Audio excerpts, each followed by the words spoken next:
You may have seen those videos about the crimes that various movie villains have committed. Seeing these videos inspired me to think about what crimes have been committed by object show hosts. This is how I came up with this new series idea, if object show hosts were charged for their crimes. And today we're going to start with the announcer. One thing you should know is that we'll be going by US federal law, as well as by the state law of my home state, Virginia.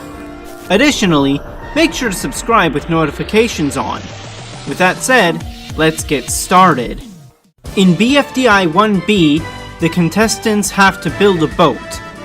And they do so without any sort of safety equipment. There's also just an open bed of nails just lying there on the ground, begging for someone to impale themselves. In BFDI 2's Cake It Steak, announcer flings the cake at the contestants in a way that very well could cause physical harm. This is assault, and there are 7 charges of it. Next up is the 45 counts of forced imprisonment that result from the announcer putting all of the contestants into the TLC or the LOL. I'm going to be counting these all at the same time to avoid repetition too much. During the contest, we see 4 counts of indirect assault, resulting from contestants being hit by punching gloves that come out of the wall. The seats on the ski lift thing also are not fireproof, and the narrow paths Needle runs down do not have guardrails, which are clear instances of OSHA violations. The announcer has also flung many people over the years, and once again I'm going to be counting these infringements all at the same time. After he flings Spongy, Spongy pops Bubble, which kills her. This is indirect battery and second-degree murder. In BFDI 5, the announcer launches one of the slices of cake into the window of a nearby house, which breaks it. An individual household window costs $375 to $800 on average. Under Virginia law, which states that property damage worth under $1,000 is a Class 1 misdemeanor, this means he gets 1 year in prison and a $2,500 fine. In BFDI 8, he kills Bubble after falling from the sky. I think the announcer did plan to kill her, but since it wasn't premeditated, it's a second-degree murder just like last time. In BFDI 10, one of the contests is a crying contest. The announcer was surely fully aware of the fact that if Fiery touched water, which tears are, he could be hurt or killed. Therefore, he gets a punishment for this based on Virginia state law. In this instance, where the announcer drops water balloons onto the contestants, he likely knew full well that the balloon would pop Bubble, and that Eraser and Fiery would be hurt by them as well. He should consider himself lucky that Fiery didn't also die. Also note that while the punishment for battery and assault are the same, they are technically separate crimes. In BFDI 13, he flings himself into Snowball. In BFDI 15, he kills Ice Cube by throwing a nickel at her. And in BFDI 17, he hits Spongy with a knife, which Spongy clearly expresses pain towards. In BFDI 18, the objects that are in the locker of losers get crushed by the sun. The announcer could and should have moved the LOL to a different location where it would not have been crushed. However, this also isn't mass murder, since he didn't directly kill them. In BFDI 19, the announcer cries acid onto Rocky, Ice Cube, and David, which kills the 3 of them. That mountain structure thing is also clearly a safety violation. There's no way that it's not. In BFDI 20, the announcer commits 3 counts of negligent homicide from not stopping Ice Cube, Rocky, or Spongy from being killed.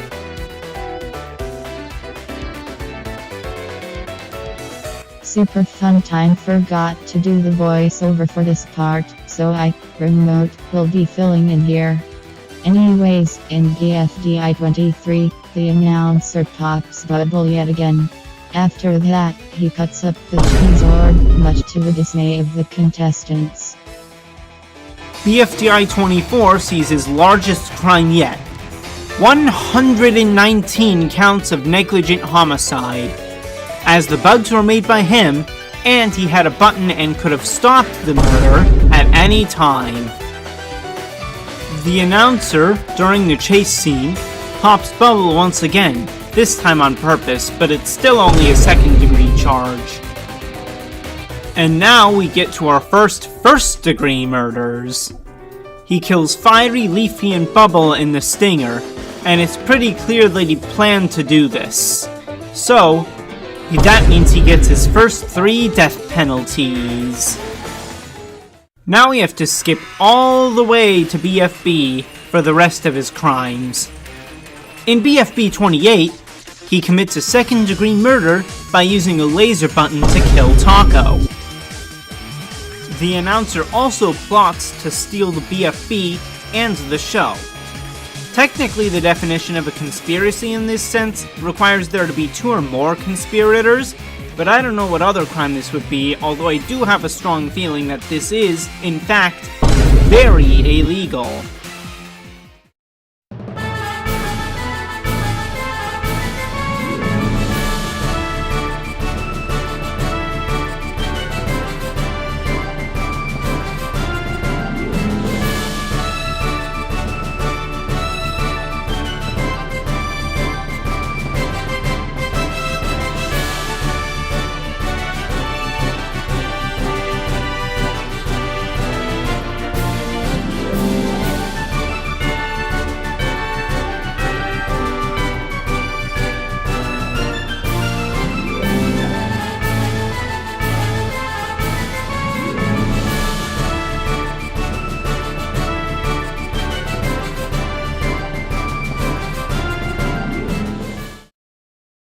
Now, when we put all of these crimes together, the announcer's sentence would amount to, from most to least severe, 3 death penalties, 11 life sentences, just over 700 years in prison, and a fine of over $400,000. That sounds like a lot, but consider that Announcery has an awful lot of blood on his 7-fingered hand.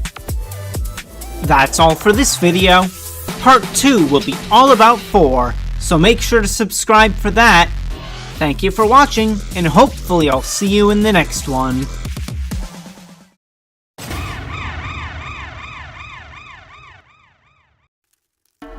Welcome to part 2 of what is probably going to be a 3-part series, if object show hosts were charged for their crimes. In this one, we're going to look at crimes committed by BFDI's other host, 4. Like the first video, punishments will be determined by either US federal law or Virginia state law if it isn't a federal crime, because since Goiki isn't a real place, I'm just using my home state as a basis. But anyways, if you haven't, make sure to subscribe with notifications on, and go watch part 1 as well, even though it isn't strictly necessary for this video. And with that, let's get into it. Super fun time, forgot to mention one more thing. While most popular as Cristiano, Flawless was actually the one who made the concept originally. Thank you to Justin 34 for mentioning this. Unlike the announcer, who didn't commit his first crime until 1B, we really hit the ground running with the funny blue number, with their first crime occurring within the first minute after their debut. 4 spins Pin around into modern art, killing her in the process, much to the horror of the other objects who were around at that moment. 4's screeches cause pain every single time they're heard, so I'm just gonna compile them all here. 6 times in BFB 1, once in BFB 2, and 3 each, twice in BFB 4, 3 times in BFB 5, once in BFB 6, once in BFB 13, and once in BFB 18. Then, when 4's about to screech again, Pillow tries to put a stop to it, but 4 kills her, and we know this because she, along with Pin and Balloony, who died from an unrelated cause, get recovered by them. In BFB 2, Donut gets flung away from the Cake It Steak area after being told he's on another team. Each time 4 sends someone to the exit in the series is a count of forced imprisonment as well. They do this 12 times total, not counting the time they fail to suck up Spongy. Immediately after, they commit 8 more counts of forced imprisonment when they trap some of the contestants in Jawbreakers. Next, they kick off BFB 3 by trying to kill Gelatin for hitting them with forks that he threw. They would have gone all the way too, if it wasn't time for the intro. Here in BFB 4 is another battery charge, except this time instead of a screech, it is with a physical heart, a hitting eraser, making him fly far away. In BFB 5, 4 cuts off one of X's limbs. This is a clear instance of a mutilation charge. In the same episode, 4 decides mid-challenge that flyers are prohibited, and subsequently kills Lightning and Black Hole, and binding up Puffball and Cloudy, though the latter is not a crime in this case. In BFB 6, 4 does to Foldy what they did to Pin in episode 1, and then blasts Stapy, though he doesn't get nearly killed this time. Here, we see that 4 is clearly preparing to kill Nickel, just like they nearly killed Gelatin, but once again are stopped when a better name than that causes them to be absorbed into Donut. After the last crime, 4 dies, but when they get brought back to life in BFB 10, they threaten to screech clock, but don't actually carry it out. Unfortunately for 4, this is still a crime under Virginia state law as a Class 1 misdemeanor. What 4 does end up carrying out is a plot to kill Clock, doing so off-screen. We know this one is planned because of a to-do list on the desk in the exit reading to kill Clock, making it a first-degree murder and a warning 4 with their first death penalty. In BFB 11, 4 threatens to kill the Flyers again with the button. They don't do this, but it is still a punishable offense as a Class 6 felony under Virginia state law. In BFB 12, 4 slaps X while they're disguised as each other. I don't think I need to elaborate any further on this one. The impersonation itself is not a crime though, because they aren't trying to hurt X's reputation here. In BFB 13, at Cake It Steak, 4 launches hot soup into the faces of both Barfbag and Spongy. After this, Gelatin asks to cool down the soup, but the damage has already been done. To cool down the soup, 4 uses Ice Cube, who is melted into a tinier state as a result of the hot soup. The change isn't technically permanent, but does require her to die for it to be reversed, and she wouldn't have known this at the time anyways. One of the spoonfuls of soup also knocks Bommy's banana into Black Hole, but since a single banana is only worth cents on the dollar, while it's technically property damage, this is not a punishable crime. 4 also swallows Pillow. This isn't cannibalism since they aren't the same species, and Pillow also isn't digested but still trapped, which makes this forced imprisonment. So 4 will be punished accordingly. After they goad 4 into doing so, they screech Death Pact. None of them get harmed since they were prepared, but assault is still assault. In BFB 15, lava comes out of their eye that burns Gady to death. 4 could easily have moved out of the way before this happened, so this is a count of involuntary manslaughter. Near the start of BFB 16, 4 murders Basketball. How they do we don't get to see, so it's unknown if it's also mutilation or not. With all this crime, it's no wonder so many contestants left the show, and we are not even close to being done yet. In BFB 17, 4 stretches Balloony's hand to create 4 fingers on the end, causing him great physical distress. The charge for mutilation that isn't deadly varies, but I would roughly equate this to the loss of a hand, since Balloony probably is gonna have a hard time using his hands now. In BFB 18, Lollipop gets killed by 4's comforting pats. I know you were trying to help 4, but a murder is a murder. Oh look, 11 more counts of forced imprisonment. this time with the BRB. BFB 19's next, and apparently, that line about X going to a burn recovery center in BFB 3 was for a literal burn, not just for an insult. At the end of the episode, instead of putting X out immediately, 4 decides to make X getting put out be next episode's challenge. This is a clear charge of criminal negligence, since 4 could put X out of his pain now, but refuses to. In BFB 20, 4 does to Blocky what they previously did to Pin in BFB 1 and Foldy in BFB 6. Turn him into modern art. In BFB 22, 4 pops Bubble in the courtroom. Sorry doesn't cut it in the court of law, 4. Also, the courtroom does not belong to 4, so that means they're trespassing on somebody else's property. 4 despawns Purple Face twice in BFB 24, which is 2 more counts of second-degree murder. They then despawn X again in BFB 25, and again in BFB 26 as well. In BFB 27, the remaining contestants, along with Purple Face and CRT, are trapped by 4 in the giant oven from BFB 1. They can die if they touch the wall despite X's magic, which makes this criminal endangerment.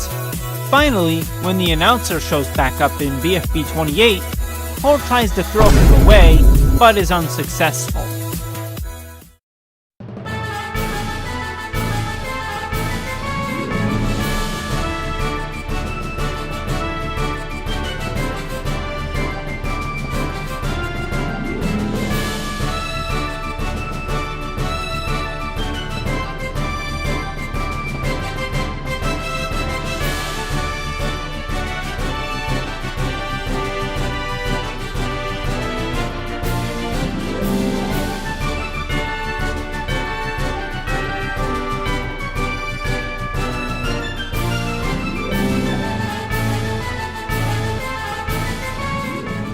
If we put all of this together, 4 sentences would amount to 1 death sentence, 15 life sentences, 164 years in prison, and a fine of $315,000. That's all for this video.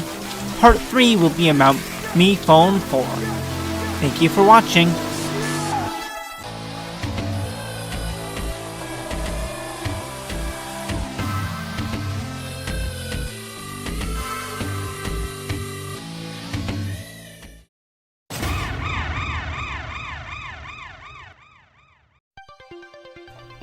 Welcome to part 3 of the series where we see what object show hosts would be incriminated for if taken to a courtroom, and the subject of today's episode is MePhone 4. Sure, he's already been in a courtroom before, but it was for one specific crime, and it was basically a slap on the wrist compared to what he would have gotten if he had been tried for everything illegal he had ever done. I would like to take this time to ask you to subscribe with notifications on, so that you don't miss any future uploads from my channel, as it would be much appreciated as well. With that, let's dive in. This art style is a crime, mostly the mouths when they frown. Jokes aside, the actual first crime MePhone commits is health code violations by having giant piles of elephant feces out in the open that the contestants have to jump into. Under the Occupational Safety and Health Act, this warrants a fine of $7,000. Just like with 4 in the announcer, MePhone gets charged with a bunch of forced imprisonment charges. Over Season 1, there's 14 of them total. Episode 3 sees the introduction of the fist thingy, which isn't me not having a name for it, that's actually what it's called. The first time MePhone uses it is to launch Pencil from BFDI away, which is his first battery charge of the episode. It also gets used on contestants as they get eliminated, and sometimes even when they aren't. Its usage on contestants throughout Season 1 will be counted here, except for the one time where MePhone 4S uses it instead. The final crime for this episode, after Pencil was launched, she popped Balloon by accident. I think I'll count this as an involuntary manslaughter, because although he didn't know Balloon was there, MePhone 4 was not careful enough to check. This gets him 10 years. After that, we have to skip forward a few episodes for the next crime, all the way to episode 6. The obstacle course for this episode's challenge featured a spinning saw blade, which OJ ends up shattering himself on. I'll count this as involuntary manslaughter, since MePhone 4 didn't directly kill OJ, but he did build the course. In the 9th episode, when Lightbulb was eliminated, her platform was tilted down, dropping her onto Idiotic Island, where she then shattered and died. Also in episode 9, MePhone 4 throws an axe at OJ and kills him. For this, he gets a second-degree murder charge. Episode 12's challenge is a repeat of the first one, which means MePhone gets charged with the same crime as episode 1, being punished accordingly. At the start of season 2, MePhone 4 jumps out of a plane that contains the new contestants for the season. Unfortunately for him, with nobody behind the steering wheel of the plane, it then crashed into the hotel that OJ bought with his season 1 winnings.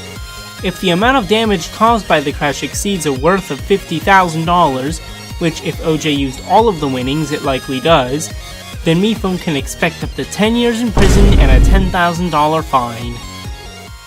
OJ also dies from the shock of the plane crashing into the hotel, which is arguably caused by MePhone's negligence. This is a manslaughter charge, albeit an involuntary one. This episode has 2 challenges, the first of which is to stay on the Gladstonian Glacier. There are 2 charges I'm gonna give MePhone here. The first is when Test Tube falls into the water, she clearly does not have any kind of cover. We don't actually know what's inside of her, but it could be something toxic. If it is, then this is a violation of the Marine Research and Protection and Sanctuaries Act, which gets 5 years in prison and a $250,000 fine. The second is when Microphone falls into the water near the end of the challenge. If she isn't waterproof, which she probably isn't going by the sparks in the water, this qualifies as a negligence charge. Ah, MePhone, back at it again with the forced imprisonment charges I see. This season it gets stopped after episode 7, so there's only 5 counts this time, since I'm only counting Yin Yang and Cherries as 1 each. Speaking of episode 7, despite what Judge Gavel says in that episode, owning a portal technically isn't illegal since there are no laws about that. In Mazed and Confused, the maze that MePhone generated has traps such as a freeze ray, flamethrower, zap ray, and a cannon, causing great physical distress to the trio of Baseball, Nickel, and Suitcase, counting as 6 counts of indirect assault and battery total. There are also 3 more attempts on Test Tube immediately after this. Then, Fan also gets hit by a cannonball, though we don't get to see it. You can see the spots where the cannonball went through his corner though. Finally, Test Tube has to dodge 4 more attempts. By the end of it, Test Tube has been charred to death, an indirect murder, though the egg came out of it unharmed miraculously enough. For our next crime, we have to move forward to Season 3. In order to get the returning characters that'll participate in that season, MePhone 4 created 8 counterfeit tickets for a Spoiled Lemon concert at a resort. Counterfeiting gets you a fine of $250,000 and a 20-year prison sentence. So far in this season, as of episode 12, the fist thingy has been used 11 times this season, as the floor was hit twice in his elimination, which is 11 more counts of battery to add to the list. On the other hand, unlike in the last 2 seasons, Indefinite Island doesn't count as forced imprisonment since the eliminated contestants can leave if they choose to do so there's no charge here. In episode 4, as you can see, there were no safety precautions taken for when they were near the volcano. What if someone had fallen in? In fact, Silver Spoon and Candle nearly did towards the end of the episode. They would have died if not for Silver snuffing out her flame, and there's no way MePhone knew about her abilities. I'll count this as an OSHA violation. In episode 8, there's a pretty embarrassing one. If a butterfly landing on the new Pinkers, half of the bridge, is all it takes for the thing to tip over and kill all the contestants, then MePhone did not build it sturdy enough. That's 9 counts of involuntary homicide, since I'm counting Yin Yang as 1 for this. There weren't any crimes that I could find in episodes 9 through 12, besides the fist thingy usage, so that was the final crime. Let's review the final list.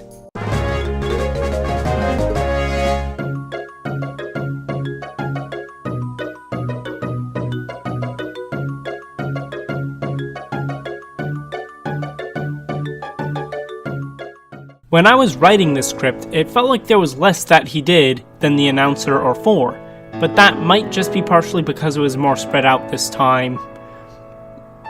Anyways, all of this together would result in MePhone 4's sentence being 1 life sentence, 247 years in prison on top of that, and a fine of $651,000. A bit lighter than the other 2 due to the lack of death penalties, but still a hefty punishment, especially the fine, and for good reason. Environmental damage is no joke. That's all for this video. Hope to catch you all whenever I upload again. Thank you all for watching.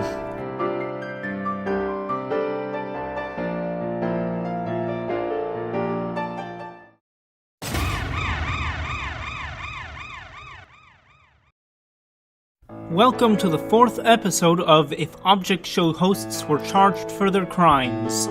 I'm not gonna lie, the support I got on the first 3 episodes, which were originally the only ones I had planned, far exceeded what I thought would happen. Thank you all so much for that. Anyways, this part will explore the crimes of Airy from 1. Keep in mind that this is a more story-driven show, so there will be spoilers for the series. It's a great show too, so I would recommend going and watching it first if you haven't already. As always, if you enjoy this video and want to see more like it in the future, make sure to subscribe with notifications on. And with that, let's dive in. Right from the very beginning, to get the initial 6 contestants for the show, Airy takes them away from whatever it is they were doing at the time, whether that be sleeping, biking, or arguing over the phone with an unknown person. This is a clear kidnapping charge, or 6 of them to be precise. Additionally, while setting up the first challenge, Airy accidentally kills Charlie, aka Tomato. Since Airy did not intend to kill Charlie, this makes this an involuntary manslaughter. The 3rd and final crime for this episode is when Liam, aka Backpack, falls off of the pillar. He breaks his leg. If some kind of padding had been put there, this wouldn't have happened. Therefore, Airy is now liable for an OSHA violation. Next, we move on to episode 2, and the good news is that instead of trapping people in an elimination place, Airy just sends them home. The bad news is that after Tomato gets eliminated, 6 more contestants get teleported in. That would be 6 more counts of kidnapping. This arguably also counts as theft, since the objects that were teleported in this time were being used as objects by humans. In fact, I will count it as such. The contestants that join are airline food, Basie, contact lens, subway seat, tray, and Whippy Creamy. The combined price of these items in the real world is about $823, which means that under Virginia state law, he has committed the felony of petite larceny. Oh goody, even more counts of kidnapping. 6 more to be exact. At least this is it. Surely there won't be more kidnapping charges in the future. We have to skip forward to episode 6 for the next crime that Airy commits. The challenge in this episode is to stay afloat, and Liam is unable to get his cast off before he gets teleported into the water. Despite the best efforts of Amelia, aka Senti, and Bryce, aka Soda Bottle, he ends up drowning. This counts as an involuntary homicide on Airy's part, since he warped Liam into the pool before he was ready. For the next crime, we have to move all the way to episode 12. Remember when I said there wouldn't be more kidnapping charges in the future? Well, here's the thing. Texty reveals to Liam and Bryce in this episode that the competition they were competing in wasn't actually the first competition that Airy held. 6 more people had been kidnapped for the actual first season, possibly more, but we only know about 6 of them for certain, so it can only add that many more charges. As if that wasn't enough, Airy gets in one more kidnapping charge in episode 16 by taking Bryce back to the plane in a rejoin. In episode 8, we learn that the original season didn't get to finish, but was cut short when Airy accidentally killed the 5 remaining contestants by crushing the plane with a rock. That's 5 counts of involuntary manslaughter, since there's no way that was intentional. Finally, in the series finale, it's revealed that before Airy died, he had plans to create a 3rd season, which would entail kidnapping 6 more people. That's 6 counts of conspiracy to kidnap, to cap off Airy's crimes.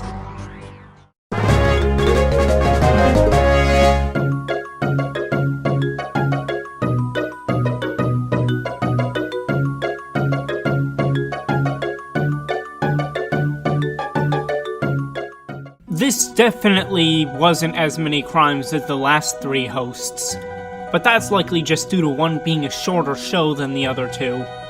Anyways, Airy's sentence would amount to a total of 581 years in prison and a fine of $27,000.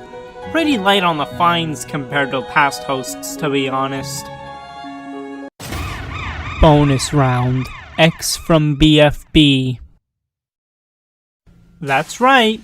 Since there weren't as many crimes this time, I'm making up for it by including another host. So let's dive in once again. X is such a nice little guy that they don't commit their first crime all the way until episode 10. In this one, they chase after David and force him into one of their crevices? Pretty sure that this would count as forced imprisonment, since David was unable to get out on his own. I also think that taking a sentient plant such as Flower and trapping her in a pot, which X does at the end of BFB 20, would also qualify as forced imprisonment, since she is most likely immobile and has to be pushed around by her teammates. By BFB 22, however, Flower treats the pot as a part of her, so when X destroys it at 4's command, it counts as a destruction of property charge worth under $1,000, a Class 1 misdemeanor. In BFB 28, Teardrop is unable to prove to X that she will not quit the show as part of the challenge-a-thon. As a result, X decides to kill her. Since that was likely their plan if they failed the challenge in order to force the contestants to start over from the beginning, this is a first-degree murder, which warrants the death penalty. Finally, in the very last scene of the season, X steals the propeller off of Fiery and Leafy's boat. A boat propeller would cost around $100, making this a petite larceny charge.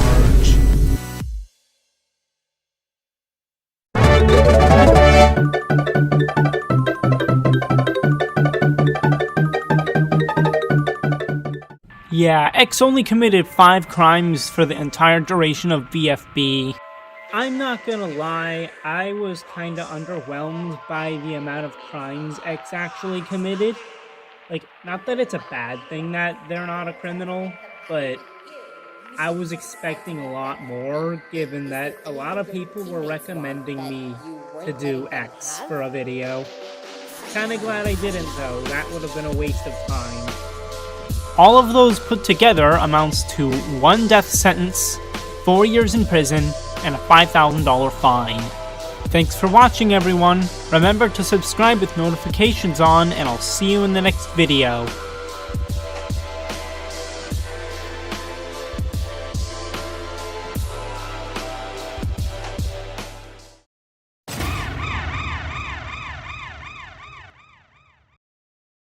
Welcome to the 5th episode of If Object Show hosts were charged for their crimes, the series where I explore the crimes of various Object Show hosts. If you couldn't tell from the title and thumbnail, Yes, from now on, 2 or more hosts per episode will be the norm. Before we begin, I would like to ask you all to subscribe with notifications on, as it would be much appreciated. Round 1. 2 from Teapot.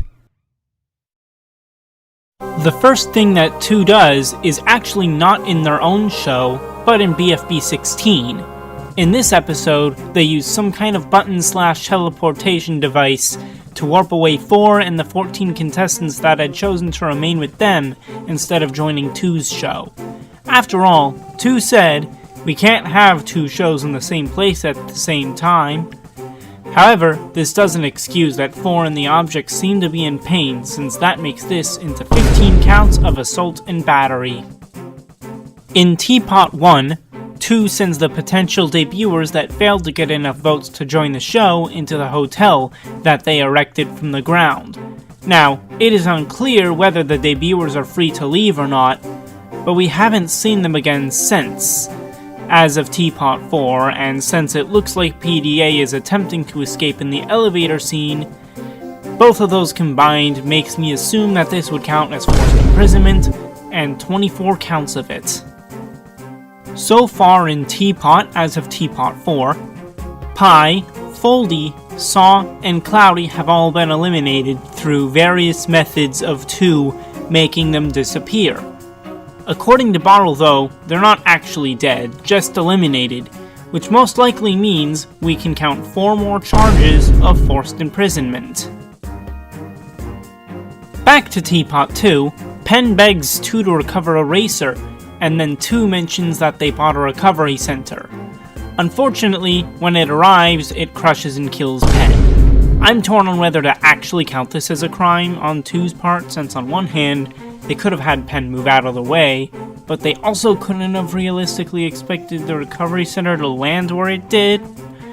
Just in case, I think I'll count it as an involuntary manslaughter. Admittedly, up to this point, 2's crimes hadn't been too significant, but in Teapot 4, that all changes. In this episode, the challenge is to protect the last 7 specimens of the funny plant, which is apparently what they're called. With the exception of the one in the tundra and possibly the ones in the desert and space, the plants may not have died if 2 hadn't have made this the challenge. For the funny plants, 2 has violated the Endangered Species Act at least 4 times, so I'll base the charge on that amount. If 2 had chosen a different challenge, this also means that the jungle would not have burst into flames. And since 2 didn't use any of their supposed limitless power to try and put out the flames, I would say that this is their fault.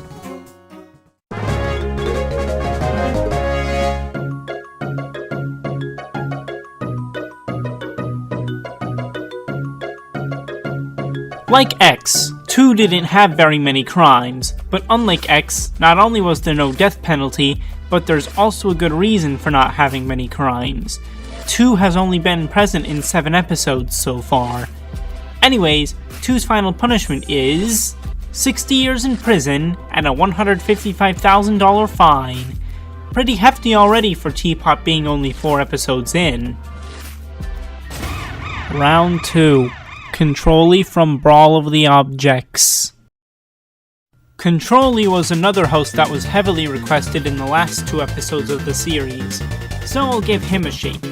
This will also be the first time I'm looking from a host from a show that, before making this video, I hadn't watched yet, so this'll be pretty interesting, I think. The first crime that he commits is in episode 2. The first challenge, as we see, is to make it through a video game course and defeat the boss at the end. In this course, there are various obstacles such as spiky enemies and rolling barrels, and they instantly kill you if you touch them. I'm not 100% sure if it would count as involuntary manslaughter, but it certainly counts as a pair of OSHA violations. As we've come to expect of our hosts at this point, Controlly forces eliminated contestants into imprisonment for the remaining duration of the season. At least there's an interesting twist on it, where they get cryogenically frozen instead of being locked away for months or even years on end. since there are 14 contestants plus one debuter, minus the 4 finalists that weren't rejoiners, that means there are 11 counts of forced imprisonment. Forced imprisonments aside, Controllee's crimes are a lot more spread out than past hosts I've talked about. When the debut was held in episode 6, the objects that failed to join were made by him to vanish into non-existence. Only one was able to join, so that means he gets a mass murder charge for the other 19 that were killed.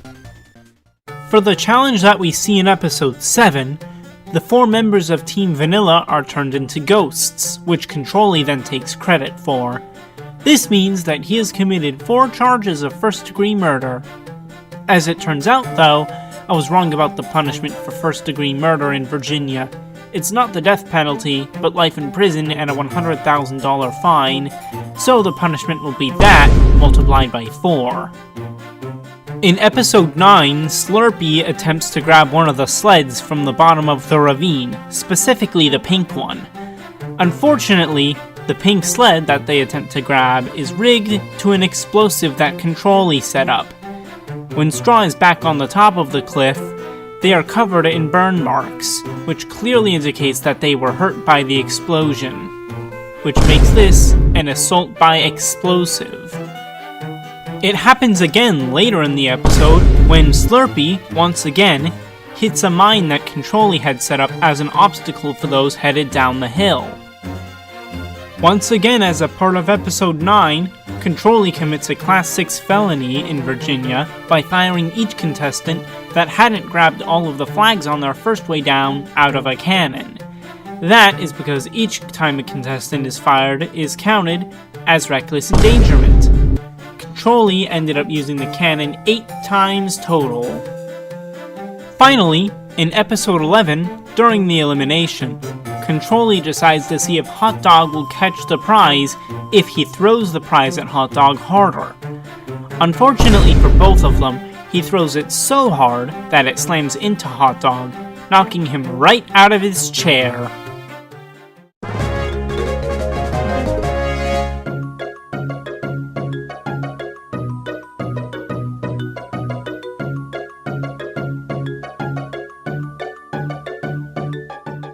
Brawl of the Objects was an alright show. Definitely picked up near the end, but that's besides the point, because it's time for Controllee's sentence. If he was charged for all of his crimes, he would receive a punishment consisting of a death penalty, 4 life sentences, 73 years in prison, and a total fine of $419,000. Thank you all for watching, and I'll catch you all in the next video.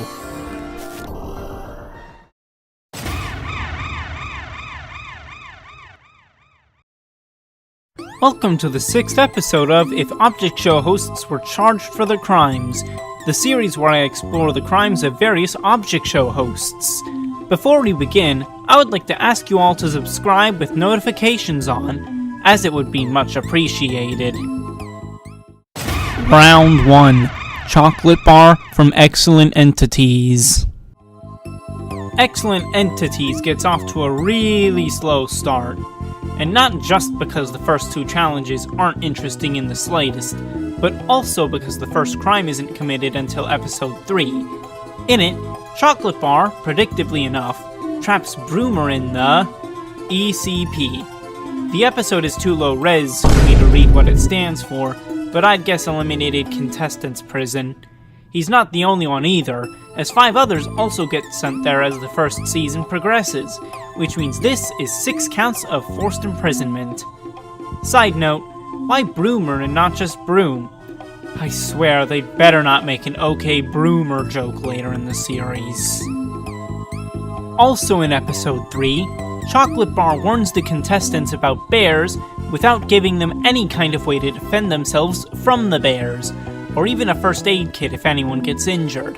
I don't know about you, but to me, that sounds kind of neglectful. I'd consider this a possible OSHA violation. In episode 4, the challenge is to eat very spicy pizza, and apparently, that pizza is so spicy that it causes Muffin to literally catch on fire. When a person is set on fire, it's usually considered aggravated assault, so that is what Chocolate Bar will be charged with here. Since the flame was put out quickly though, the charge won't be as severe as if it was left to go for longer. In episode 6, Chalky gets flung by an unnamed thrower device. This counts as an assault by throwing charge. He's not the only one, as it happens again a little bit later in the same episode. In episode 8, Muffin's task is to kill Gummy Bear. However, Chocolate Bar can still be classified as an attempted murderer because he is the one that told Muffin to go kill Gummy Bear. Therefore, this gets charged as an attempted murder since Muffin was unsuccessful. Also in episode 8, Mango's task has all sorts of dangerous perils that he has to endure, such as exposed lava and laser bear sharks. That right there is a pair of OSHA violations. In episode 9, instead of the flinger from before being used for this purpose, Moonstone gets eliminated with Excellent Entities' own version of the fist thingy from Inanimate Insanity. That was the last crime of Season 1. In the first episode of Season 2, Chocolate Bar starts off by going to prison, where Broomer and Chalky ended up after the events of Season 1. He needs to do this because of the list of contestants he got, and the person who made the list would probably be very mad if he didn't do it. However, this would result in him being punished with 2 counts of assisting a prison break, which gets him 5 years each. Hopefully, these are the only 2 times he breaks someone out of prison. In the theme song for Extraordinarily Excellent Entities, Chocolate Bar slaps Gummy Bear and causes them to fall over. Although this plays in multiple episodes, the intro is the exact same in all of the episodes that it plays in, so I'll only count it as 1 charge of assault. Back to episode 1 specifically, Chocolate Bar has Broomer in his hand, and to deflect from the contracts that the contestants don't have, he throws Broomer directly into a mouth of a gremlin, his first second-degree murder charge. Not long after that, Chocolate Bar throws 2 objects at Moonstone in an attempt to get her to stop levitating. That's 2 accounts of attempted assault right there. Think all of this in just episode 1. Seems like things might finally be starting to ramp up. Just like in season 1, episode 3 sees Mango get eliminated and sent to a place that we do not yet get to see. 11 gets sent there total, so that's how many times Chocolate Bar will be charged for forced imprisonment in season 2. I guess I was wrong about things ramping up before, because the next crime, not counting the forced imprisonments, isn't until episode 8. In this one, Click gets hit by a hamburger and knocked into the pool of sharks below, where he then gets eaten. I'd consider it an involuntary manslaughter charge, since Chocolate Bar knocked him in but isn't the shark. However, since he chose to host the elimination there, I think I'll consider this another second-degree murder charge instead. Then, in episode 12, there's an additional second-degree murder charge when Chocolate Bar drops an anvil onto Unicorn Horn. Nail has no idea how he did that, and neither do I, but he obviously did. In episode 14, the people in the bus that were protesting to get Micro back were getting on Chocolate Bar's nerves, so he dropped all of them into the void. Since they most likely died, he will be getting a mass murder charge, and as a result, his first death penalty. The destruction of the bus itself also warrants a property damage charge of over $1,000. So far, the finale of Season 2 is also the finale of the entire show. Until April 29th, that is. And we're ending this one off with a bang. As it turns out, there actually was no Season 2 this entire time. Instead, Chocolate Bar has been taking money from the bank accounts of all of the contestants. Since the contestants entrusted their money with whatever bank or banks they use, he's essentially taking money from the banks themselves, which makes this into a charge of embezzlement. Since he was stealing from 15 contestants, he almost certainly stole more than $1,000, so he gets the harsher of the 2 possible sentences. Additionally, in his flashback, he burns down the bar that he was in as a response to the bartender and what they said. It just keeps getting worse from there. Remember when I said hopefully he doesn't break out any other people besides Broomer and Chalky? Turns out, it wasn't just them, but all 15 of the contestants, which means, you guessed it, 13 more counts of assisting a prison break. Finally, he bribed English Muffin, Click, and Purple Gummy Bear to prevent the truth from getting out, which counts as obstructing justice.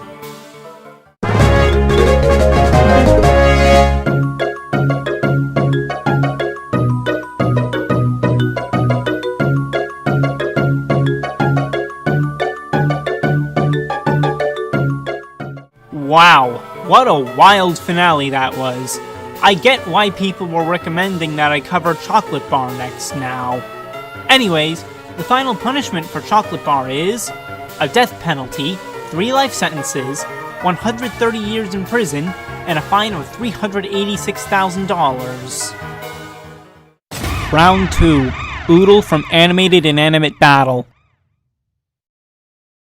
Animated Inanimate Battle is quite different from the other shows I've covered so far, in that it's animated in PowerPoint, along with having the second largest cast outside of VFB. But what are the crimes of its host, Oodle? Let's find out.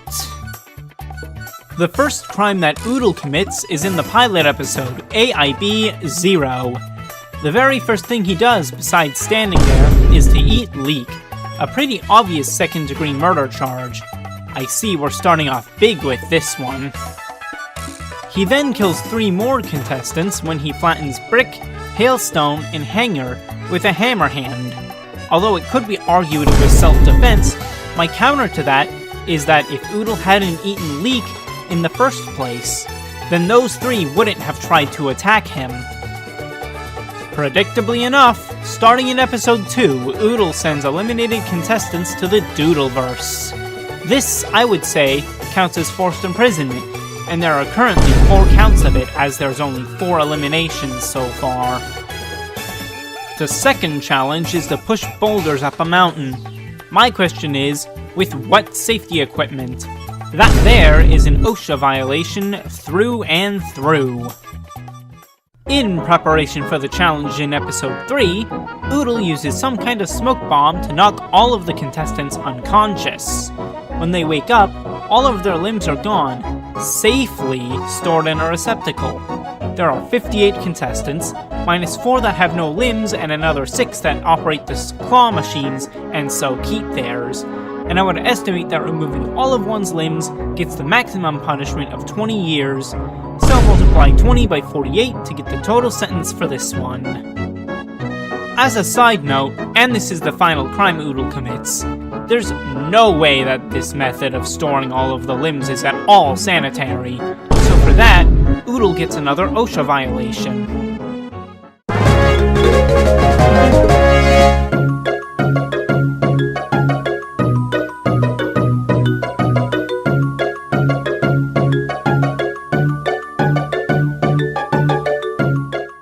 For these crimes, Oodle gets a total sentence of 4 life sentences, 964 years in prison, and a fine of $14,000. Crazy how much of that came from just one crime though. Thank you all for watching, and I'll catch you all in the next video.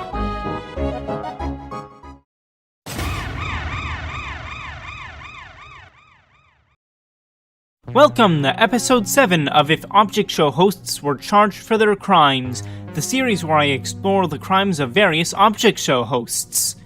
Before we begin, I would like to ask you all to subscribe with notifications on, as it would be much appreciated. Round 1. Gamey from Object Overload. The first thing Gamey does is in the very first episode of his show ever. In it, he fires all of the armless contestants out of a cannon that he has. Just like when Control-Y did a similar thing in Brawl of the Objects, this is 12 counts of reckless endangerment. In the same episode, the second part of the challenge that determines team captains is to dodge dodgeballs. Those things hurt. A lot, especially when taken to the face. 14 dodgeballs directly hit contestants in total. Additionally, 6 more dodgeballs were fired at contestants, but either missed, were deflected, or caught, which I will count as 6 counts of attempted assault that did not hit. Finally, near the end, Dusty gets killed by a dodgeball sailing right through his body. In episode 3, when declared safe, Tissue gets hit by the cement block to the face. This is only 1 count of assault because everyone else managed to catch theirs. Meanwhile, the way contestants get eliminated involves being flung, shot out of a cannon, and sent to the cold, cold vacuum of space. After he gets eliminated, Lighter ends up on Prison Planet. It doesn't get more obvious than that. This is definitely forced imprisonment. Object Overload got cancelled after 6 episodes, plus the unfinished one Niall reacted to, making it the 3rd shortest show I've covered so far. So, only 6 counts can be added to the list, given the 1 double elimination. The challenge in episode 3 is to create statues, and I think this could be an OSHA violation, because it would probably be safer to work with some kind of eye protection to protect from the inevitable dust. Yeah, I think that's what I'll charge it as. There aren't any extra crimes in episodes 4 through 6, and Rostrum Rampage essentially seems like a reboot, so I'm not too sure I should count the crimes, especially since they're all the same as the original's episode. I even checked Niall's reaction to the unfinished episode 7, and it was just another elimination-based charge. I guess I'll just do the crime scroll then.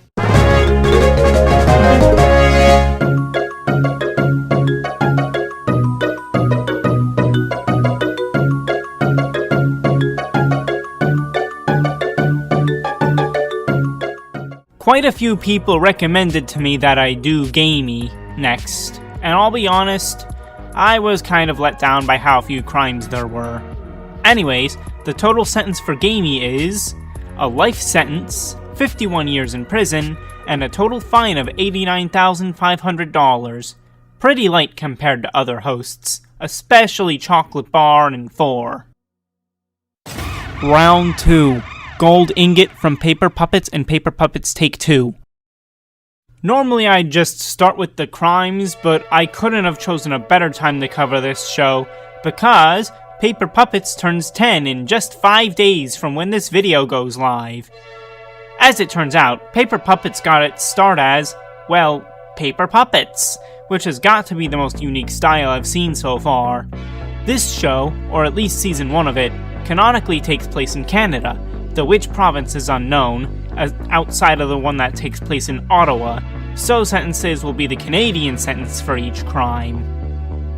Right off the bat, although he doesn't actually put anyone in there in episode 1, Gold Ingot does reveal the White Box of Doom, which is where eliminated contestants will be sent as they get eliminated. Starting from episode 2, 20 end up there throughout season 1, including re-eliminations of rejoiners and debuters. And in Canada, forced imprisonment warrants up to 10 years per charge. Later on, though, there's a pretty steep incline in the severity of crimes committed. In episode 8, a debut is held, and the contestants that fail to debut are torn in two and or put into a fire. Since Gold Ingot commanded Mr. Hand to do it, that means Gold Ingot himself is the one responsible for this mass murder charge, as 12 get killed in total. Unlike forced imprisonment, which is harsher in Canada than in the US, the punishment for mass murder is less severe. Still, thank goodness, I was starting to worry there wasn't much crime in season 1. Speaking of fire, 5 of the debuters tie, so there has to be a tiebreaker challenge. What is the challenge? To start a fire. Normally this wouldn't be a huge deal, but since they're all made of paper in season 1, hence the name of the show, this is 5 counts of occupational health and safety violations, Canada's equivalent to an OSHA violation, except that the fine is far, far higher. About 10 times as much to be exact. We have to skip to season 2 for the next crime. The start of Paper Puppets Take 2 sees a new elimination area, the Dark Pit of Despair. First, the 8 contestants that weren't able to join were put in there. Then, each eliminated contestant also gets put in there except for Ace. 11 of them as of episode 13. Also, we're switching back to US laws, since PPT2 takes place in a different dimension whose laws we don't know. He also kicks the Season 1 contestants that failed to join Season 2 into the pit, literally, which is 8. He gets 2 more counts of assault in episode 3 when, as a response to Loaf asking to read the votes, he kicks him away in a brief fit of rage, and then kicks Gong into the pit of despair. I think I'm gonna call sending 18 contestants into this abandoned building reckless endangerment. I mean, loose wires from the ceiling, semi-functional elevators, eldritch abominations roaming the halls. It's pretty clear to me. The monsters don't count as attempted murder though, since Gold Ingot didn't know about them. In episode 8, he kicks off Pan from the cliff, since they're too shocked about being eliminated to jump off on their own. He does get kicked back, but that's irrelevant. As of episode 13, Gold Ingot's final crime is in episode 13. For the seating area for the elimination area at the end of the episode, he gets the parts for it by stealing from the crew that was renovating his office. That cart had some wood, 2 5-gallon buckets of paint, and, one of those things that you lay a board across to saw it. He also gave out a wrench and 2 hammers that probably weren't his to the immune contestants. All of those together, including the flat pack cart, would cost about $660 altogether.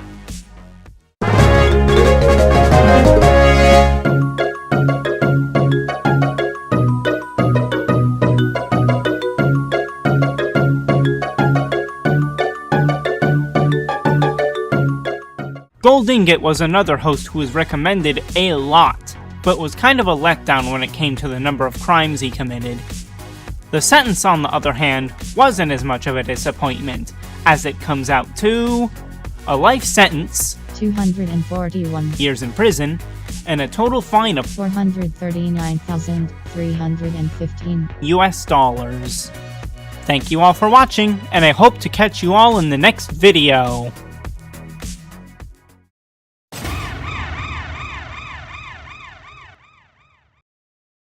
Welcome to episode 8 of If Object Show hosts were charged for their crimes, the series where I explore the crimes of various Object Show hosts. Before we begin, I would like to ask you all to subscribe with notifications on, as it would be much appreciated. Round 1. Computer from the Daily Object Show. For the first challenge, Computer told the contestants to grief a house. For this, although he didn't actually do the griefing himself, he told the contestants to do it, so he'll get an incitement charge and 10 years in prison for that.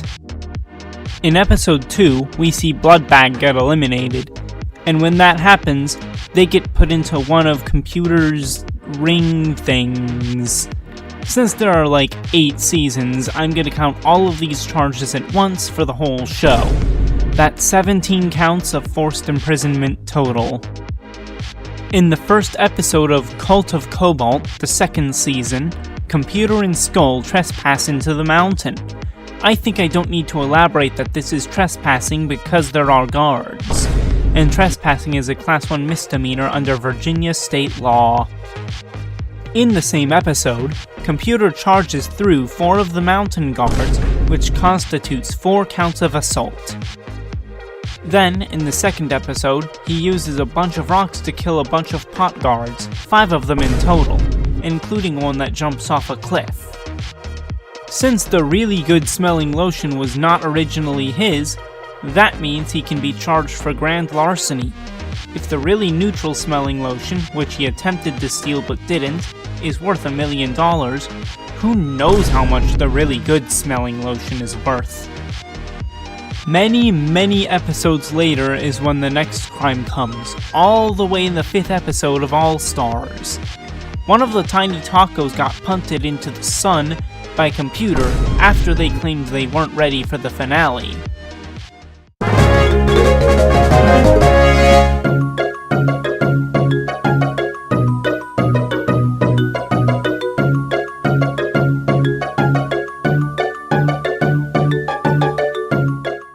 Man, even for how short the runtime of the show is, I did still expect at least a bit more crime than what ended up happening. The punishment that computer will be receiving totals out to 5 life sentences, 53 years in prison, and a fine of only $15,000. Round 2. Calculatory from Object Mayhem. Starting from the second episode of the first season, contestants get eliminated by being whacked with a giant bowling ball. Finally, a break from forced imprisonment charges. 16 get harmed in this way throughout the season. Ugh, never mind. In episode 3, it's revealed that eliminated contestants end up on the moon. Great, that means I actually can press forced imprisonment charges. 14 of them to be exact, 2 less than the amount of assaults since 1 elimination was hosted on the moon, but 3 that failed to rejoin were sent back. In episode 5, the prize for safe contestants is bricks, and Calculatory decided it was a good idea to throw the bricks at the safe contestants. This is 2 more counts of assault separate. In episode 7, for the debuters, there's a challenge. And it's a game of musical chairs but with a twist. Whoever sits on the seat last each round gets electrocuted. They don't die from the shock, but they do clearly get hurt by it. So since Flowerpot refuses to sit in a chair, and 2 recommended characters get to join the show, that's 7 total counts of assault. I couldn't find a sentence specifically for assault by electrocution, unfortunately, so this is the best I could do. In episode 9's elimination, which has this cool looking pseudo 3D aesthetic about it, the prize for being safe is getting crushed by a giant statue. Obviously the eliminated contestant wasn't crushed, and Bouncy Ball's statue just bounced off of them, so that's 4 counts of second degree murder, Calculatory's most severe crime yet. Episode 11's challenge is to use lasers to kill the other contestants, and the last one standing wins. Calculatory put them up to this, so I'll call this an incitement charge. During episode 13's challenge, Calculatory throws stuff at the contestants to try to make them fall off the treadmills and lose. This can be counted as, you guessed it, 6 counts of assault, including 1 to Toast when she was thrown. When each contestant is declared safe in episode 14, glass jars of sleeping gas are thrown at each contestant, which counts as 5 more counts of assault. Man, Calculatory sure does enjoy harming his contestants, doesn't he? Also, side tangent, but this elimination area is kinda trippy looking and I kinda like it. Season 2 sees the contestants get eliminated the same way as Season 1. Literally. The only difference is that it's contestant vote now. This is 1 more count each of assault and forced imprisonment. That's all of the crimes for Calculatory. Now let's see the results.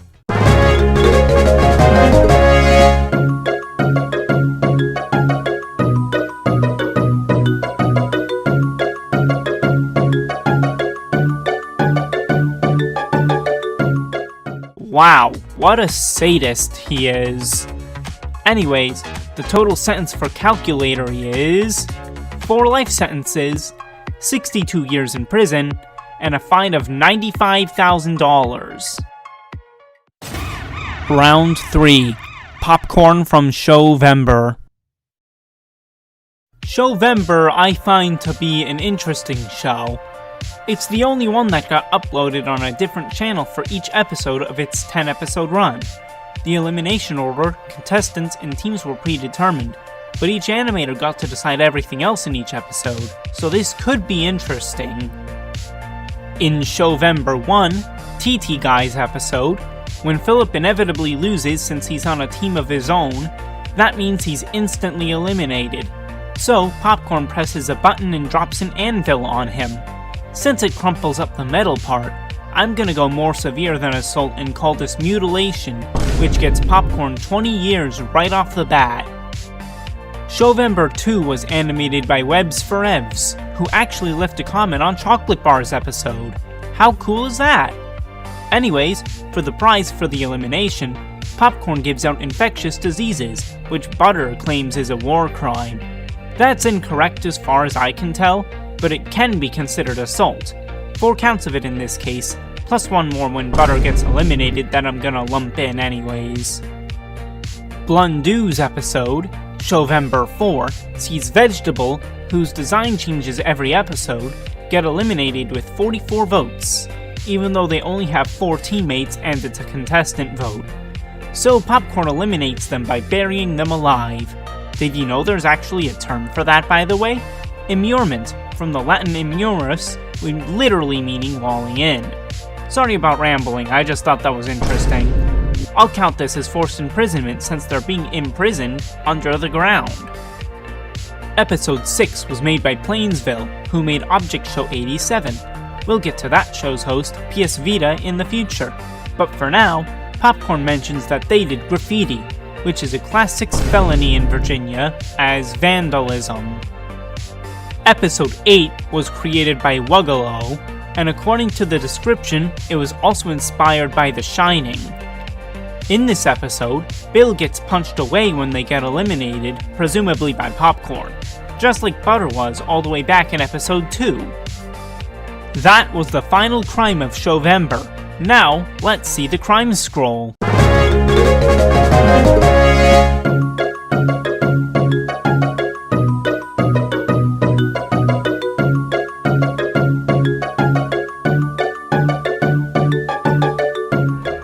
All of that together adds up to 28 years in prison and a fine of $17,500, the lightest sentence so far in this series.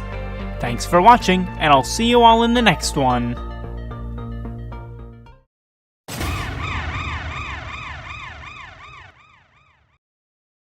Welcome to episode 9 of If Object Show hosts were charged for their crimes, the series where I explore the crimes of various Object Show hosts. Before we begin, I would like to ask you all to subscribe with notifications on, as it would be much appreciated. Round 1. Sky from Object Towel again. In the first episode, 2 challenges are held to determine the 20 contestants that will get to compete in the show for the towel. That means 13 get eliminated from the first challenge, and then 5 more get eliminated in the second challenge. When this happens, Iron Door is commanded by Sky to suck them into him, making this 18 counts of forced imprisonment, which is just fantastic! Thankfully, eliminations that occur episode by episode are not forced imprisonment again, but instead something much, much graver but more interesting. When they get eliminated, they get turned inanimate, which is definitely second-degree murder. 7 contestants get eliminated in this way throughout the season in total, so that's how many charges Sky will get. In episode 3 of Object Towel again, the challenge is to retrieve your teammates from an island. The way those contestants are put there is by force, so I think I will call this 13 counts of kidnapping, a Class 5 felony in Virginia that warrants 10 years in prison. In Object Towel Again episode 4, when Plastic Plate gets his prize for having immunity, it's Gelatin's freeze syringe. Obviously he's just frozen, not dead, so this is just an assault charge. The next crime is not for another 8 episodes. In OTA 12, Sky tries to turn several contestants that got eliminated while he was trapped in Iron Door into objects. However, he proves to be unable to do so for some reason, but the attempt was definitely there. In Object Towel Again episode 14, Sky sends the remaining contestants into a volcano, from which they then have to escape. There's lava everywhere, and as we all know, lava kills. Or would it be magma? Iron Door says it's magma, at least. They are underground. Regardless, I'll count this as reckless endangerment. That's all of the crimes. Now, let's see the results.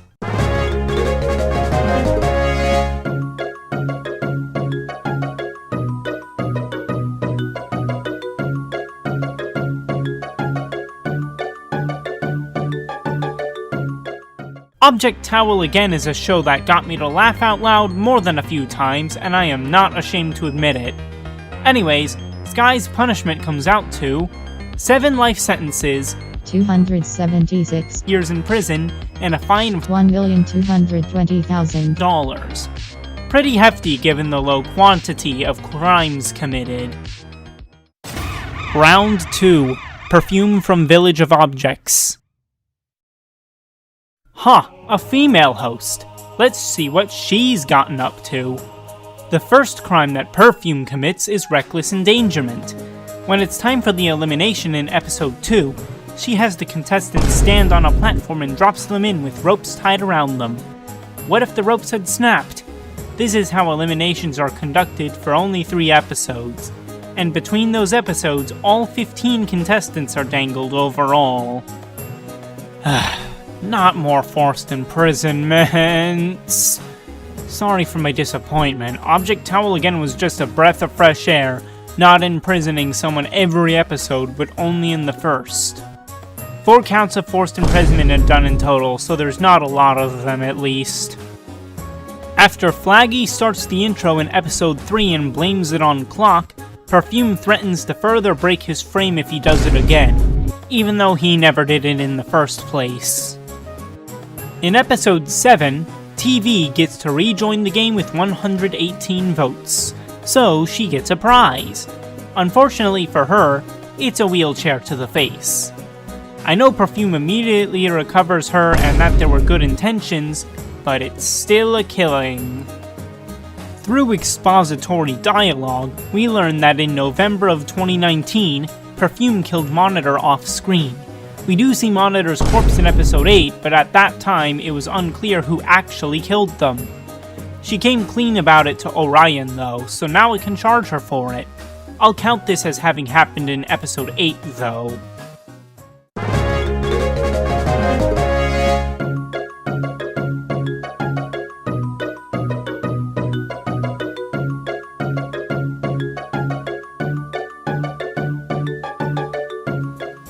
The combined sentence for the crimes of Perfume is pretty meager compared to the others. 2 life sentences, 20 years in prison, and a fine of $37,500. Round 3. Gray from Moss. The first thing that they do is that they crash their meteor into the island that all of the objects of the Mysterious Objects Super Show live on, and they all get killed as a result of it. Luckily for Gray, I highly doubt they had control over the meteor at all, so I think I can safely consider this just involuntary manslaughters on their part, even though it was undone. Presumably as a result of the energy that Gray used to get rid of the meteor, a stray lightning bolt comes down and strikes the recovery box, which is invaluable to the residents of the island. As a result, this gets the more severe property damage charge. Also, the first challenge is to keep out of the rain, which I think is a pretty creative one to be honest.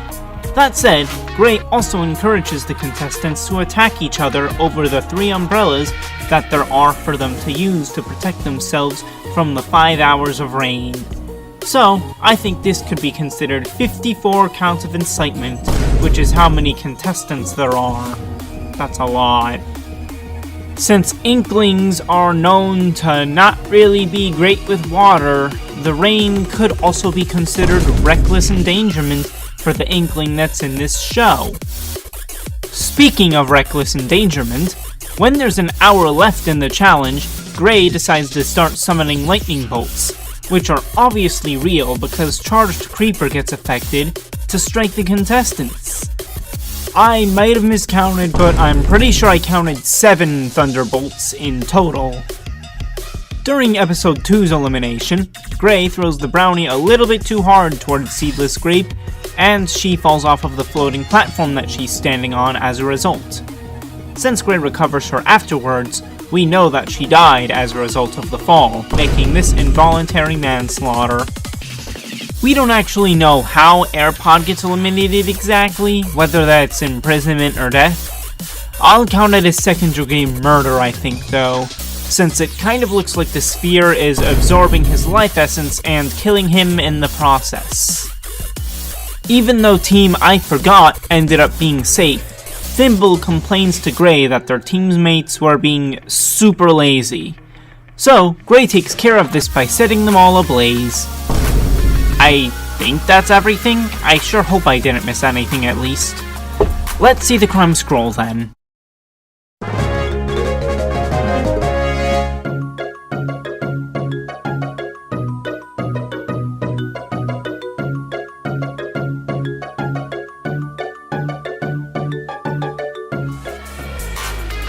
Altogether, across just 2 episodes surprisingly, Gray's punishment comes out to a life sentence, 1,110 years in prison, and a total fine of $177,500. Bonus round. Vegan gains from Thanos. Since Spongy iPad Case decided to be an absolute poo by deciding to point out that Vegan Gains had just spawned the magnifying glass machines in at that moment, he has his leaves turn into a giant hand and slaps Spongy iPad Case into the ground, which is an assault charge. A little bit later into the episode, Hammer decides that they hate the challenge, so asks Vegan Gains if they can be excused from continuing to participate in it. Although Vegan Gains says they can, he claps his hands and causes Hammer to get turned into whatever this is. More assault, how fun! Since Thanos only has one 3-minute episode, that's all for this segment. I'm not even gonna bother with a crime scroll this time. His sentence is 2 years in prison and a $5,000 fine. Even for the duration, I'm slightly disappointed, but oh well. Thank you all for watching, and I'll see you all in the next video.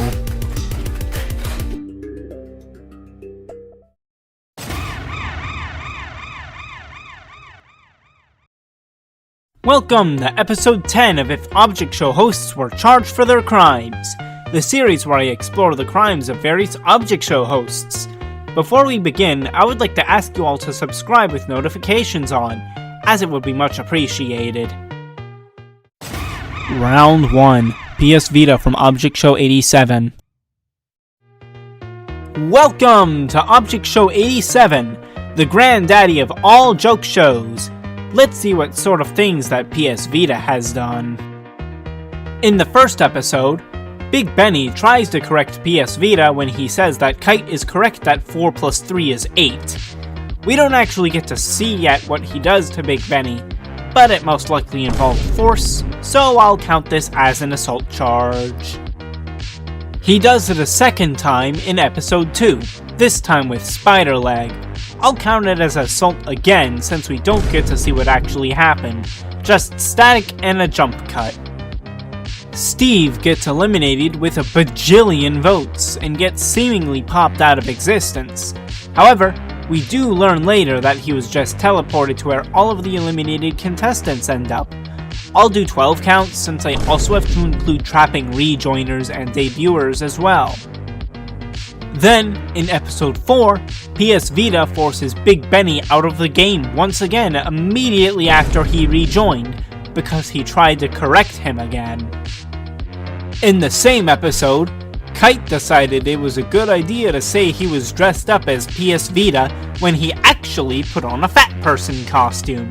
Naturally, PS Vita took offense to that statement and eliminated Kite in the same way as Big Benny and Spider Leg. The final crime of episode 4 is that, in order to ruin the wedding of Midget and Spider Leg, he incited Keemstar to set up the Creeper with a Steve Face shirt to explode and ruin the wedding. I would say that this warrants an incitement charge. In episode 5, PS Vita reveals that he killed Big Benny for being rude to him. I would feel bad for Big Benny, but maybe he shouldn't have been so rude. That said, PS Vita is still in the wrong. This is just a situation where everyone is. He then kills Spiderleg in a bout of carelessness because of how excited he is about something. He once again eliminates Box of Crayons right after he rejoins for, you guessed it, being rude. Time for yet another assault charge. As a result of none of the contestants getting him anything for Christmas, he turns the rocket ship they're in towards the ground in an attempt to kill them. However, attempted self-game over is not a crime in the United States. Fortunately, Stick Figure gave him a picture of a total drama character whose name I forget as a gift, and saved their lives in the process. Which means that this is only attempted murder. Finally, in episode 6, he threatens to kick all of the eliminated contestants into the sun if they don't move to his bleachers. They clearly take the threat seriously because they actually do it.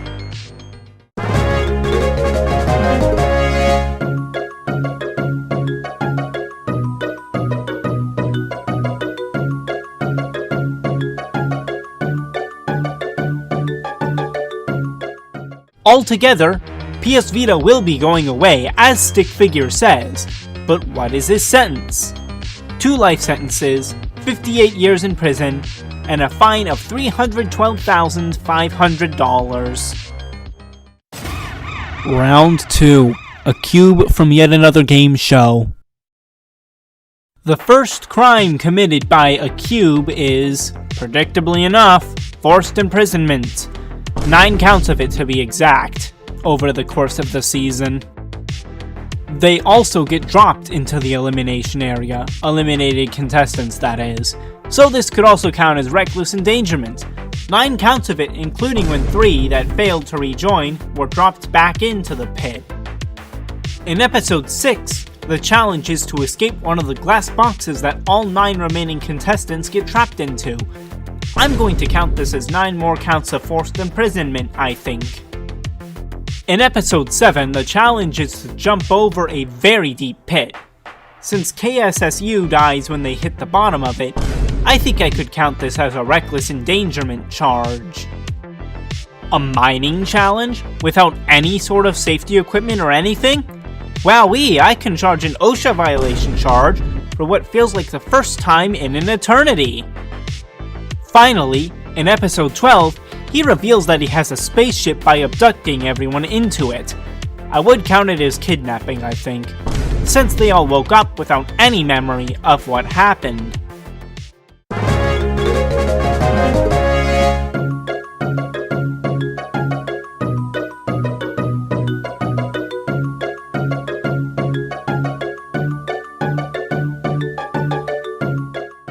All of the crimes that Cube has committed adds up to 248 years in prison and a fine of $32,000. Wow, that's it? Wow. Round 3. PAB from Vortexes and Velvets. The first thing that Pluto and Blossom, which is what his name stands for, does is to kidnap the 16 contestants from whatever they were doing before to compete in their competition show. That would be 16 counts of kidnapping right off the bat. Oh joy, more forced imprisonment. The show switches setting each episode, and when one gets eliminated at the end, they get left behind inside of their respective tube. That means there are 5 counts of forced imprisonment in this series. At the start of episode 2, it turns out Harp isn't the only one gone, as several others also got replaced. I don't know what happened to them, but what I do know is that the replacements were kidnapped. In episode 3, the challenge is to steal some kind of gem. I think I'm just gonna call this incitement since he told them to do it, especially since they almost slipped up and said it was his job to do it. In episode 6, PAB pins Thanatos against a wall, which I think could count as assault, I guess? This one is kinda difficult. They haven't gotten a lot of screen time though at this point. Finally, in episode 8, before the beginning of the challenge, PAB threatens to kill anyone who interrupts him again.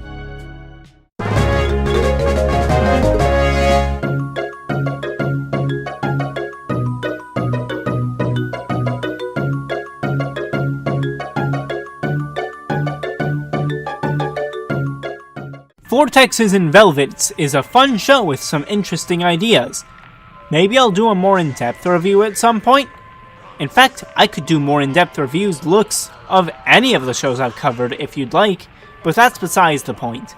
Anyways, PAB's sentence amounts to 417 years in prison and a fine of $2,500. Thank you all for watching this video.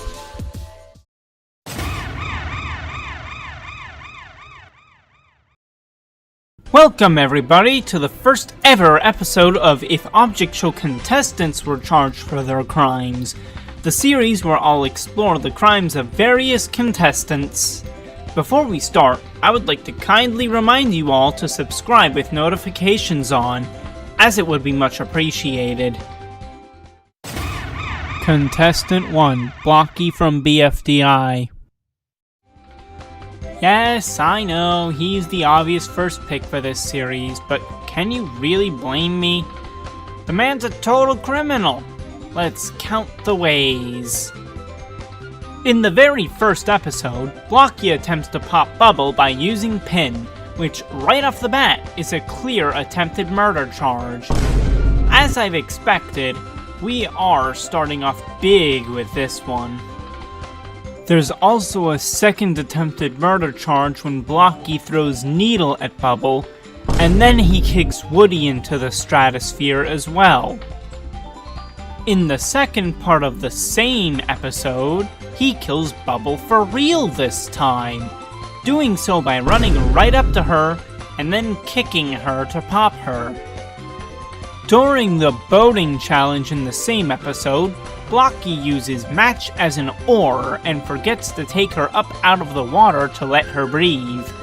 I think this could potentially be counted as a reckless endangerment charge, since she could indeed have drowned if he kept this up. One of Blocky's most famous personality aspects is his prank show, Blocky's Funny Doings International. The first instance of this show sees him kill Bubble, and put thumbtacks into a recovery center that cause her to pop infinitely. And he takes joy in it. What a psychopath! Since her dying multiple times could arguably count as mass murder, I think that is going to be what I count it as. In episode 3, while the announcer has his back turned, Blocky steals the test answers.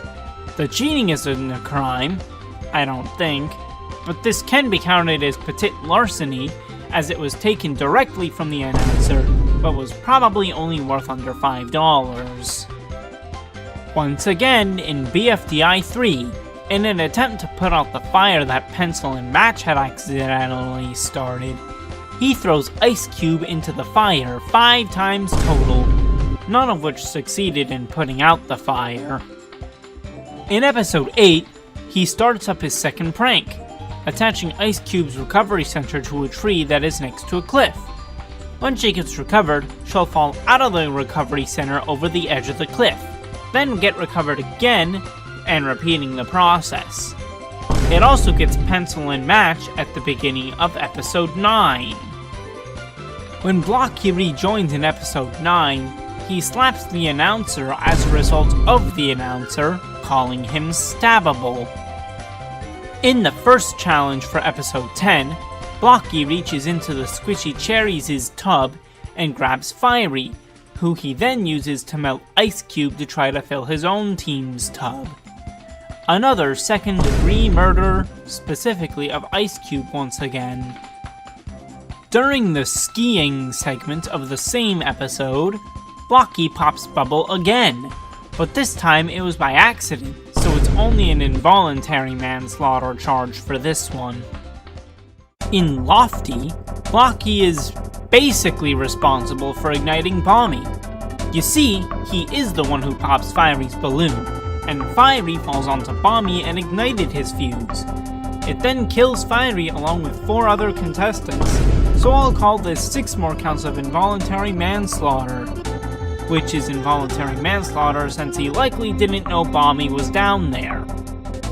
In episode 12, when Bubble was about to turn her red ball in, Blocky once again kills her so that he can turn the ball in instead.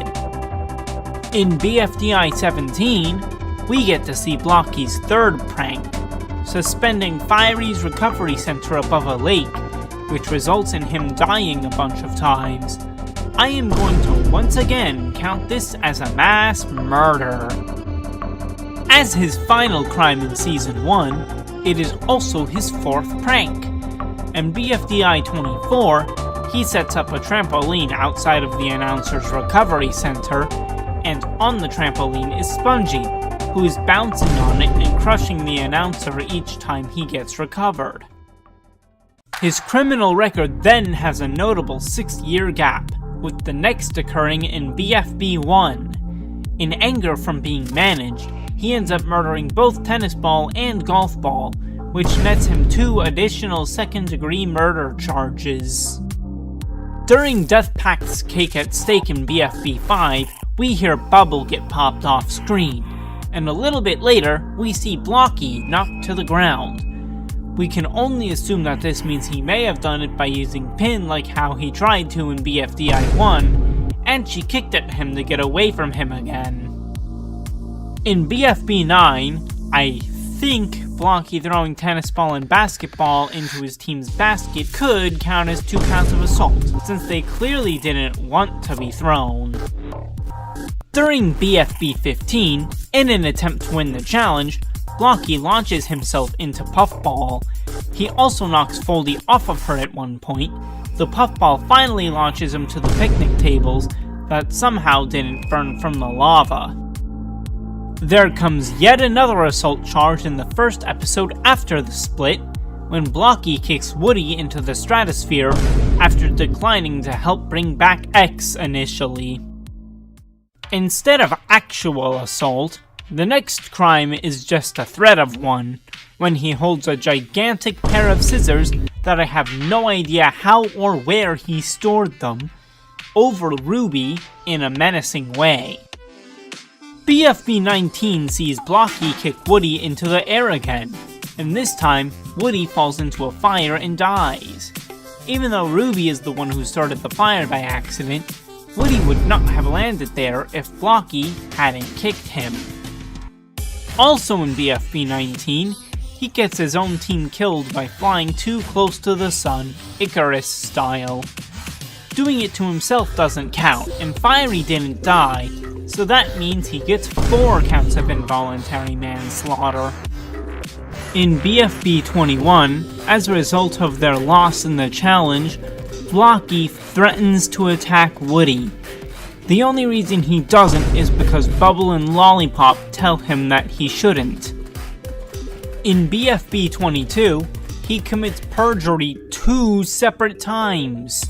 This causes Blocky's Funny Doings International to get shut down, though the real punishment would be significantly less than 2,763 years.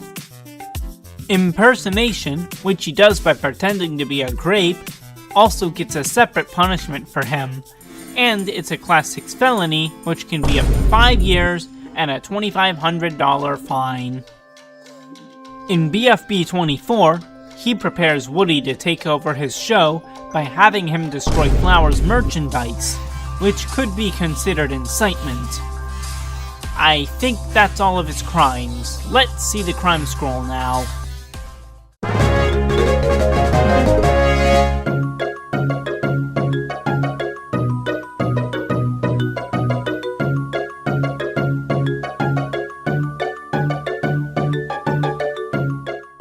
All of that together, in the end, adds up to a total of 4 death penalties, 12 life sentences, 176 additional years in prison on top of that, and a fine of $262,500 US. Thank you all for watching!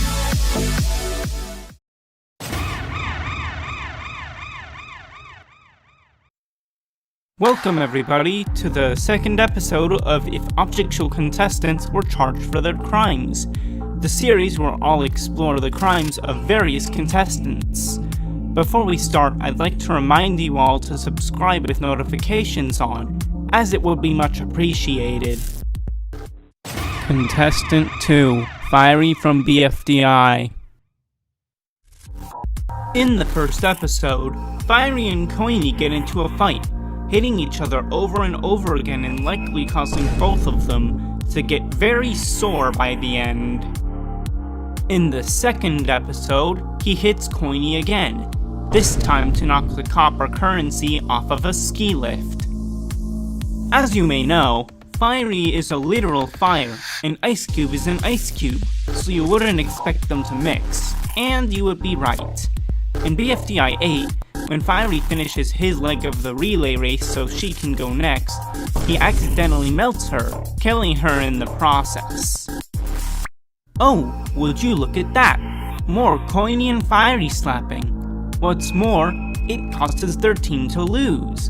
Ha! Consequences for his actions, even though he was the second one safe. BFDI 11 starts off with even more Coiny and Fiery slapping, this time as a result of Coiny laughing at Fiery getting barfed on. His igniting Bomby doesn't count since it isn't his fault that he fell out of the sky. As it turns out, Fiery actually misses slapping Coiny after he got eliminated, so to take his mind off of it, he tries slapping Tennis Ball instead. In BFDI 19, Fiery somehow gets a hold of an emergency button that, when pressed, kills whoever is standing in front of the button. He uses it to kill Bubble. Fiery's usage of the button may have been the inciting event for Pencil going on a killing spree with the same button afterwards.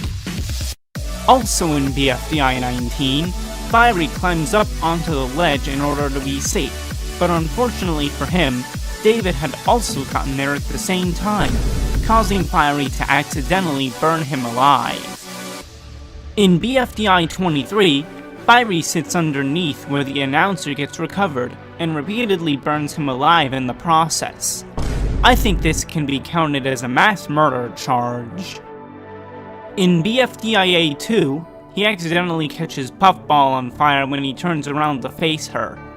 I think I'll call this one an assault charge. In BFB 22, as revenge for Leafy stealing Dream Island, he stole Donut's diary and then commits perjury on top of it by trying to blame her for stealing Donut's diary. Finally, all the way in BFB 30, when they're fighting over the BFDI in the bus, Fiery kicks the announcer to get the BFDI away from him, only to lose it again immediately after.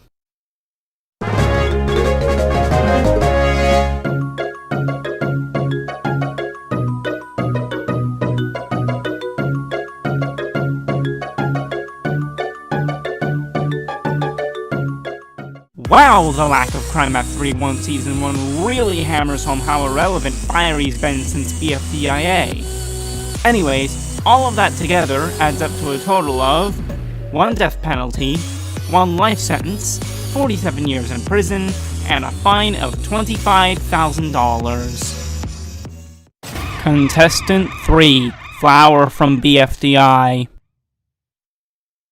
In the first episode, BFDI 1A, Flower asks Ice-Cube if she's beautiful, but Ice-Cube declines to say yes.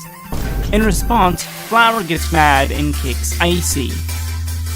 Then, during the balance beam challenge, she complains that she needs more space, so she pushes the contestants immediately around her off of the balance beam. In BFDI 1B, while the teams are being chosen, she knocks down a racer to get him out of the way so she can talk to Snowball instead. She tries to tell Snowball to kill Bubble, but Blocky volunteers to do it instead. And what's more, she cheers him on too. When, in BFDI 2, it's down to just her and Golf Ball to be eliminated, she threatens to crush the announcer with the announcer crusher that was somehow there the whole time, the name of which implies that it was built to specifically crush the announcer. Kinda weird. Golf Ball is then revealed to be safe, and Flower attempts to crush the announcer, but instead, Golf Ball's position caused it to explode. In her rejoining screen in episode 8, she threatens the viewers to vote for her, or else that she will crush them. She also threatens the announcer with the announcer crusher again during the rejoin, but she's flung away before she's able to trigger it because the announcer was ready this time. In her second audition to rejoin the game, in episode 20, she threatens the viewers again. During the vote reveal for the aforementioned rejoin, Flower threatens to stretch the people who voted for Coiny. She did end up rejoining the game though. She sent out another threat during the voting screen, this time to twist the people who voted for her to be eliminated. It obviously works, since she only got bottom 2 the next episode. As a result of Fiery showing her a bug, and she hates bugs, she kills it with a hammer, and also destroys the bridge that the two of them are standing on in the process. Talk about overkill. The bridge breakage then resulted in a sequence of events that led to the death of the announcer, and I lay the blame on Flower because she greatly overreacted by using a hammer, especially with enough force to break a bridge. As a response to Fiery's speaker box saying that the TLC needs fixed, she threw a bowling ball at him and kills her own speaker box instead, though it's still a killing. She pushed Fiery and Leafy off the balance beam as the three of them crossed it in BFDI 23. This also resulted in Fiery's death as he hit the water. She then pushed Fiery towards the water again, this time catching Leafy ablaze as well as she tried to catch him, killing them both. Near the end of the sequence of challenges, she once again kills Fiery, this time by directly pouring a bucket of water onto him, followed by pushing Leafy into the lava. Like Fiery in the same episode, she repeatedly kills the announcer as he gets recovered, although she uses a hammer instead because she can't passively kill him. Upon hearing the news of BFDI being cancelled because the announcer is terrible with money, she throws a bunch of bug eggs at him in retaliation. After being let out of the TLC, Flower bites a chunk off of the announcer. For some reason, probably to hammer home Fiery's point that the TLC contestants had gone insane, even though she'd only been back in there for one episode. Later in the same episode, she gets very angry and decides to destroy all of the recovery sensors because Bubble called her out for being so self-centered. She does this so that when she kills Bubble a little bit later, she is dead permanently, and by permanently I mean until Pencil and Match bring Bubble back during BFDIA. Speaking of BFDIA, in episode 4 of that season, Flower throws a syringe of poison at Gelatin as revenge for him freezing her earlier.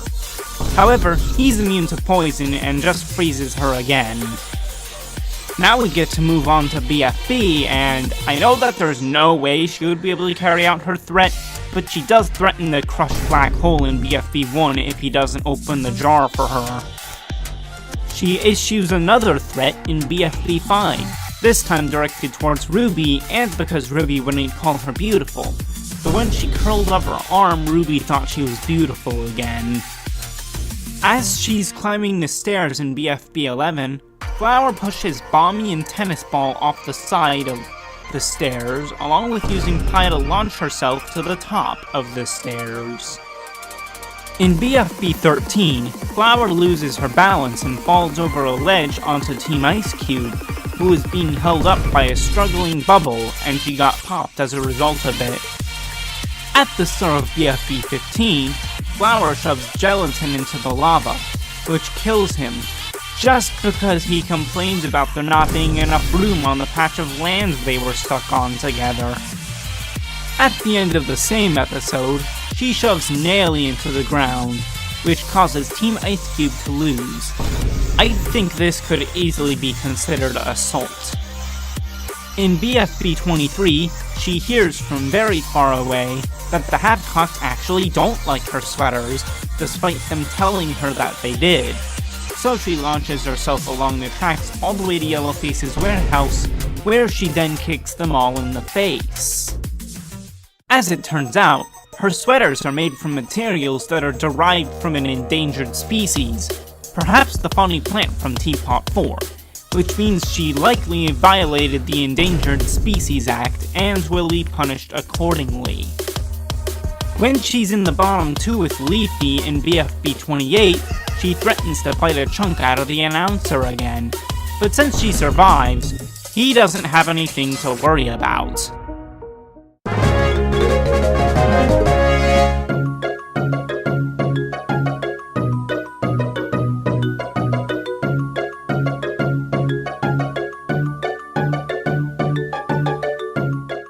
All of that together adds up to a total of 1 death penalty, 8 life sentences, 77.5 years in prison, and a fine of $277,500. Way heftier than the other winner of BFDI. Thank you all for watching. Make sure to subscribe with notifications on for part 4 of BFB But There Is No Split Remastered.